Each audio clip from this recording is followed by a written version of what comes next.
Fala pessoal, a graça e a paz seja com todos vocês. Hoje nós vamos dar um resumo da penúltima escola bíblica, a qual tive a oportunidade de poder compartilhar com os irmãos. A gente tem a base, a revista da CPAD, e o tema é Vencendo as Aflições da Vida. Nós vamos falar sobre a enfermidade na vida do crente. E ele tem algumas perspectivas nesse estudo. Primeiro é desconstruir mitos. Vamos falar a origem das doenças, as causas das enfermidades, as doenças na vida moderna, como tratar e as considerações finais.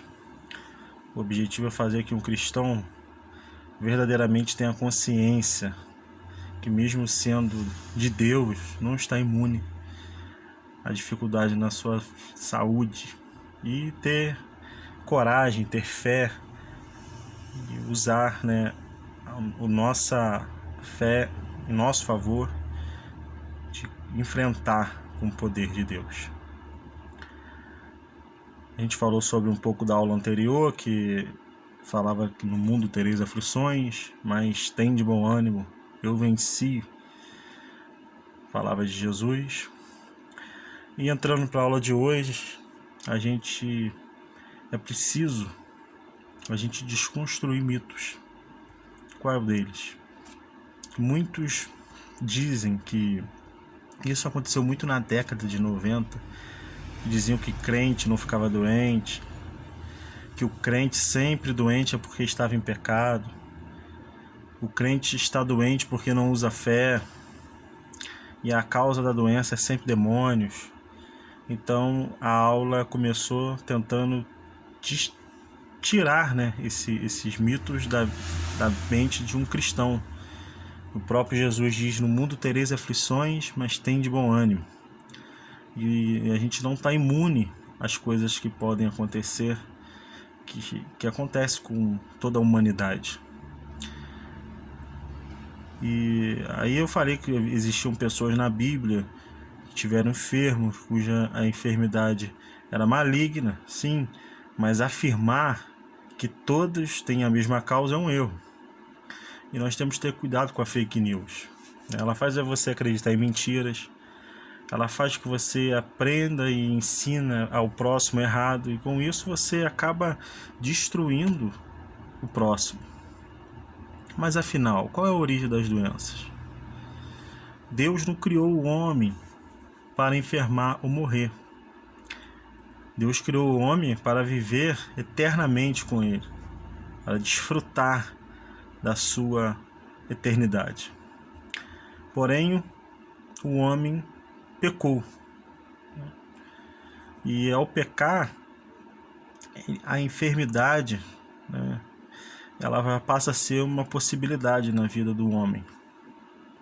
A enfermidade é consequência direta do rompimento entre a relação de Deus e a humanidade.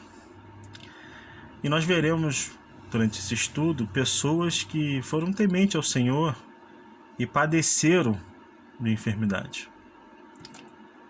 Muitos cristãos acreditam equivocadamente que a enfermidade é sempre fruto de algum pecado. Certa vez, diante de um homem cego, os discípulos perguntaram: Rabi, foi quem que pecou? Foi esse homem que é cego ou seus pais? Eles acreditavam que a cegueira daquele homem era um resultado de alguma desobediência. Porém, Jesus falou: não foi nem eles, nem seus pais, mas para que manifeste as obras de Deus nele. E eu disse que pode parecer estranho aos nossos olhos, mas aquela enfermidade era para que o nome de Jesus fosse glorificado. E quem sabe você não está sendo acometido de alguma doença para que o nome do Senhor venha a ser glorificado na sua vida. O Pai às vezes permite algumas coisas para que nós possamos ter experiência, fé. E através da doença ela pode ser benéfica Às vezes podemos nos achegar mais a Ele, às vezes podemos reconhecer os nossos limites, sabermos que nós não somos nada, que nós somos totalmente dependentes dele. Porém, não significa que toda doença é ausência de Deus, mas é preciso confessar a Deus. O próprio Davi, em seu salmo, disse: enquanto eu mantinha escondidos os meus pecados, o meu corpo definhado de tanto gemer, pois dizia, à noite a tua mão pesava sobre mim. Minhas forças foram se esgotando com o tempo de seca. Então reconheci de ti o meu pecado, e não cobri as minhas culpas. E eu disse: confessarei as minhas transgressões ao Senhor, e tu perdoaste a culpa do meu pecado. Como eu disse, às vezes tem coisas que acontecem em nossas vidas que são benéficas, que são para a gente se chegar mais diante de Deus, confessar nossas culpas, nossos pecados e ter uma comunhão a mais com Ele. Não estou dizendo que Deus vai te colocar doença para acontecer isso, mas às vezes nas circunstâncias da vida acontecem, algumas coisas acontecem, e às vezes para nós isso é benéfico, que nós nos acheguemos mais a Deus. O próprio Tiago diz: confesse os seus pecados aos outros para que serem curados. A oração de um justo pode muito em seus efeitos. Enquanto não houver confissão, abandono do erro, não há paz de consciência, não há cura. É preciso que o pecado seja confessado. Na Bíblia nós temos muitos exemplos de homens de Deus que foram fiéis e foram acometidos de enfermidade. Mas antes eu quero voltar aqui para ressaltar por que a doença pode ser benéfica. Que às vezes nós nos aquebrantamos na dor. Às vezes nós pedimos perdão a Deus na dor. Reconhecemos o nosso erro na dor. Por isso que ela pode ser benéfica. Vamos lá. Agora, o próprio Jó, a Bíblia diz o que a respeito de Jó? Era Jó, um homem íntegro, reto e temente a Deus, e desviava-se do mal. O que aconteceu com Jó? Além de perder filhos, riqueza, foi acometido de uma lepra em que em sua época não havia cura. E a gente não entende as coisas, né? Mas Jó nos mostra que é possível um homem íntegro, reto e temente a Deus e se desviar do mal, ser acometido de uma doença. Nós temos o profeta Eliseu, que adoeceu e com a enfermidade que teve, morreu. Um homem piedoso, um homem de Deus, um homem cujo coração era voltado para Deus, teve diversas experiências com Deus, só que ele morreu com uma enfermidade. Sabe por quê? Porque ele era humano. Porque essas coisas estão a quem está debaixo do sol. E ele vivia, e se ele vivia, ele era humano. O rei Ezequias, profeta Isaías, não foi qualquer profeta, chegou na porta dele: coloca a sua casa em ordem, que certamente morrerás. Ele se virou para a parede e orou, e Deus acrescentou mais 15 anos de vida na vida dele. Agora, se eu estou doente e vem um homem de Deus e fala que eu vou morrer, muitas vezes eu poderia reagir de forma esperar a morte. Mas esse homem não, esse homem reagiu e Deus o acrescentou, e Deus cessou aquela morte que estava prevista. Por isso é preciso a gente pensar que homens de Deus sofrem também. Homens de Deus são suscetíveis à dor, à perda. E a Bíblia diz que o rei Ezequias chorou diante do Senhor. E olha o que o Senhor diz. Deus volta e diz a Ezequias, olha o que Deus diz ao mesmo profeta que profetizou a morte de Ezequias. Antes dele sair do pátio, Deus fez ele voltar, e olha o que Deus mandou dizer: volta E diz a Ezequias, príncipe do meu povo: assim diz o Senhor, Deus de teu pai Davi: ouvi a tua oração e vi as tuas lágrimas, eis que eu te sararei. Nós precisamos chorar diante de Deus. Vou voltar aqui. Nós precisamos chorar porque o texto diz que Deus ouviu as lágrimas, viu as lágrimas do rei Ezequias. Chore diante de Deus, que chorar diante de Deus é benéfico também. Agora, existe enfermidade cuja origem é maligna? Existe. A Bíblia relata casos, né, como uma mulher possessa de um espírito de enfermidade, aos 18 anos, andava encurvada. A Bíblia diz também a cura de um jovem possesso, em Marcos capítulo 9. Existe doenças por possessões malignas. Só que só se o Senhor permitir, isso pode acontecer. Ele não pode tocar sem a permissão de Deus. Olha o que aconteceu com Jó. Disse o Senhor a Satanás: eis que ele está em teu poder, mas poupa-lhe a vida. Traduzindo, a vida de Jó nos ensina que Deus está no controle. E a enfermidade física não significa necessariamente que alguém esteja experimentando alguma forma de possessão demoníaca também. Tem isso, né? Jó teve enfermidade, o Senhor permitiu, mas ele era um homem íntegro, um homem reto. Esses casos que eu disse aqui já eram casos com possessões malignas. A gente não sabe por quê.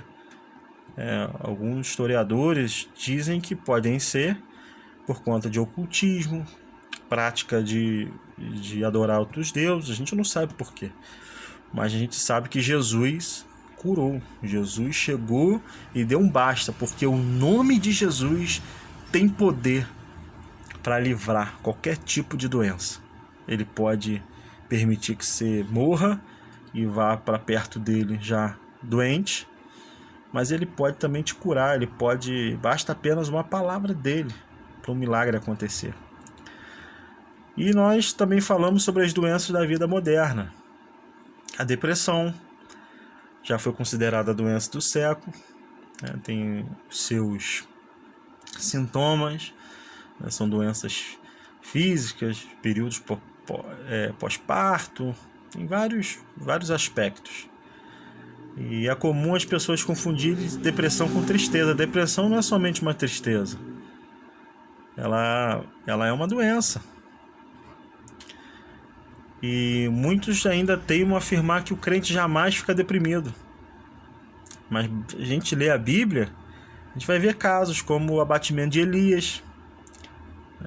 Era um homem de Deus, viveu diversas experiências com Deus e chegou um momento na vida dele que houve um abatimento, houve uma depressão. Tanto é que ele foi se esconder numa caverna. E Deus diz a ele: que faz aqui, Elias? Isso nos prova que homens de Deus pode acontecer conosco, de vir depressão, de vir essas doenças, mas nós temos que reagir. E eu quero dizer para você, caso você esteja passando por um período de depressão, não se constranja. Ore ao Senhor, não deixe de procurar ajuda médica do seu pastor, de amigos, porque nós precisamos reagir, e reagir buscando ao Senhor, e reagir buscando ajuda médica. Também tem a doença síndrome do pânico. É um conjunto de sinais e sintomas que pode ser produzido por mais de uma causa. Quem padece dessa doença tem pavor repentino, incontrolável. E tem esses sintomas aí, amigos: aumento de pressão, taquicardia, sudorese, tontura. E é preciso de muita oração e apoio da igreja. É preciso também de apoio da família. A família tem que apoiar, não julgar, estar junto. E um tratamento especializado, né? Deus usa os médicos também. Os médicos são capazes, abaixo de Deus, de te ajudar.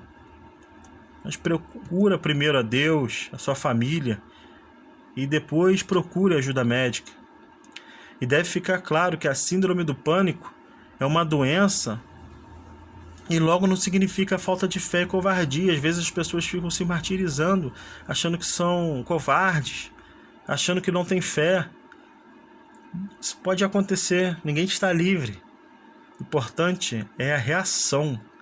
O importante é reconhecer a causa e tratá-la. E tem as doenças psicossomáticas. E elas aconteceram muito na pandemia. O sistema emocional transforma-se em doenças físicas.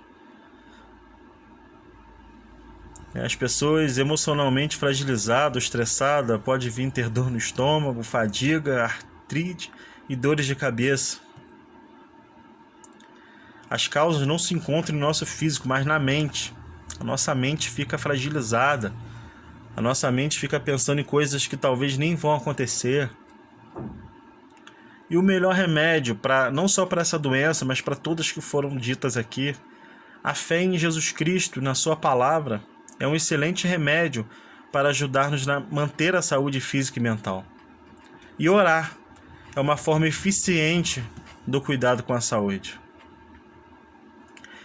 A palavra de Deus diz lá em Provérbios 4, 20 a 22, Filho meu, atenta para as minhas palavras, os meus ensinamentos inclina os ouvidos. Não deixe de apartar-se dos teus olhos, guarda-os no mais íntimo do teu coração, porque são vida para quem os acha e saúde para o seu corpo. À medida que eu me aproximo da palavra de Deus e da oração, Deus dá as saídas, Deus dá o remédio, Deus dá as direções, você se sente preenchido. A solidão vai embora. O crente fiel não está imune à depressão, à síndrome do pânico e às outras doenças. Isso deve ficar bem claro. E o que fazer diante do sofrimento? Primeiro, não culpar ou questionar a Deus. Muitos crentes, ao enfrentar uma enfermidade, culpam o Senhor. Questiona, por que Deus? Por quê? Não culpa ou questione a Deus, mas reaja, procurando e buscando a Deus. Segundo, confiar em meio à dor. Confie nele. Ele é quem pode te dar a saída. Ele é quem pode te dar a confiança. Deposita a confiança nele. Coloque a sua vida nas mãos dele e fala: Senhor, eu estou passando por essas doenças. Me ajude. Eu confio em ti. E sempre espera um milagre. Sempre espera a cura. Sempre. Ainda que não vai acontecer. Se Deus quiser que você vai ser curado, você vai ser. Mas se Ele não quiser, você não vai ser. Se você tiver que morrer com essa doença, você vai morrer. Mas enquanto há vida, há esperança. Enquanto você está vivendo, há uma possibilidade dessa depressão ir embora, dessa angústia ir embora, dessa síndrome do pânico ir embora, desse câncer ir embora. Porque você está respirando. E Deus pode. Deus tem poder para fazer o milagre. Deus tem poder para mudar a situação. Não podemos esquecer da soberania dele. Ele age da maneira que ele quer e da forma que ele quer. Provérbio 23:18, porque deveras haverá bom futuro. Não será frustrada a sua esperança. O homem sem Deus desconhece o seu futuro, mas o crente que tem a certeza da vida eterna sabe que o Todo-Poderoso jamais nos deixará.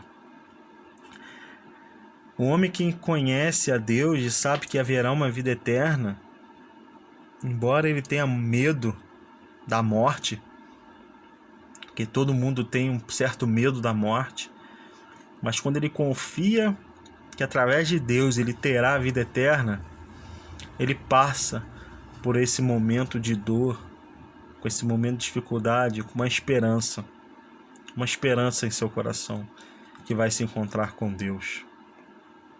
A dor e o sofrimento não devem nos afastar de Deus, mas devem servir para que aprendamos a confiar ainda mais no nosso Senhor. Considerações finais: o crente não está imune à enfermidade, mas a nossa vitória está sobre as doenças está na confiança em Deus. Ele nos ama e jamais nos abandona em meio à dor e o sofrimento. Se você tem sido assolado pelas enfermidades, não se desespere. Confia no Senhor e ouça a sua voz. Não temas, pois eu estou contigo. Desculpe a rapidez, ela foi um pouco rápida, mas é só um resumo daquilo que a gente falou na segunda-feira. No próximo vídeo eu vou falar sobre a escassez, lidando com a escassez, o que fazer em meio à escassez, em meio a um momento de crise financeira. Então se inscreva aqui no canal, ative as notificações, que na próxima semana a gente vai falar sobre a escassez. Deus abençoe.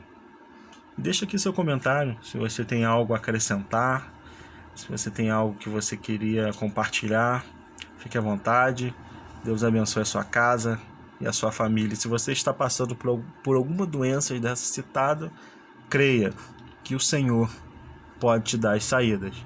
E se tem alguém na sua família que está passando por isso, mostra esse vídeo a ela, que ela venha reagir de forma positiva, recorrendo ao Senhor, né, que ela possa usar esses 3 tópicos aqui, ó, não culpar ou questionar a Deus, que ela possa confiar em meio à dor e que ela possa esperar um milagre enquanto há vida, há esperanças para ela. Deus abençoe.